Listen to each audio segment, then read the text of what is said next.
Here are 5 super simple, easy tricks you guys can use now as assault rifle players. Tip number 1 is watching over your teammates, especially when they're in the hill. I want you guys to imagine you're at war, right? And you got soldiers, and you got your soldiers on the front line, kind of going across in kind of having those fights, and you're basically on the back line, and you're just watching over them. That's kind of how the AR role is played most of the time. You want to be watching over your teammates. So a great way to play when you're an AR is just to kind of be on the back foot a little bit, let your submachine guns go a bit aggressive, get a bit more rogue, and kind of just watch over them. Don't be afraid to watch those angles where you know the opponents are coming from, and just put a lot of damage down. As an AR, you are basically the damage dealer, and just make the SMGs as valuable as possible and make their kind of routes as easy as possible to go through. Tip number 2 is to tap fire or burst fire. It's a great way of controlling your recoil. So instead of just fully spraying your weapon, what you can do is basically when you shoot your AR, right? Let's say you're shooting your right stick, so you're shooting your right button, you're pressing it. After about 5 or 6 bullets, the recoil becomes a little bit more spread out.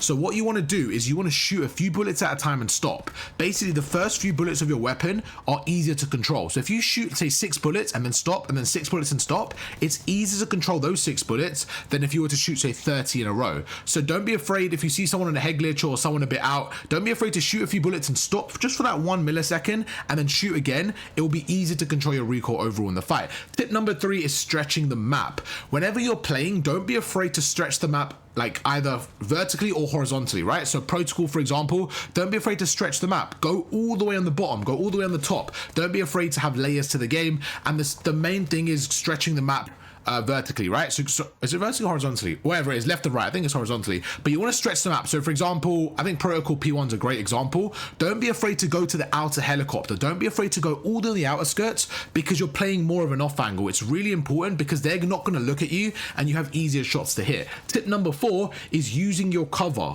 Not only using your cover as general power spots, but using it to line up shots. Don't kind of think one dimensionally, think in a bit more dimensions. When you see a piece of cover, use it as bait. So if they think you're going to the head glitch, maybe go crouch and go for a different angle. Use your cover to manipulate the gunfights and make it easy to win more. And tip number 5 is long range as an AR. What you want to do, one of the best things you want to do, is pre-aim head glitches. Anticipation is a big part of the game. Pre-aiming head glitches is one of my favorite things to do, because there's only a certain amount of spots people sit at, right? And I want you to think, especially at this stage of the game with how far it's been already, whenever you go to a spot at any hard point, any control point, you know where most people are going to be. So just pre-aim that head glitch. So as soon as they peek out, you're already centered on them and you can get the kill. So those are 5 ways to improve as an AR. Let me know down below your favorite one, and I'll catch you guys for another one tomorrow. Peace.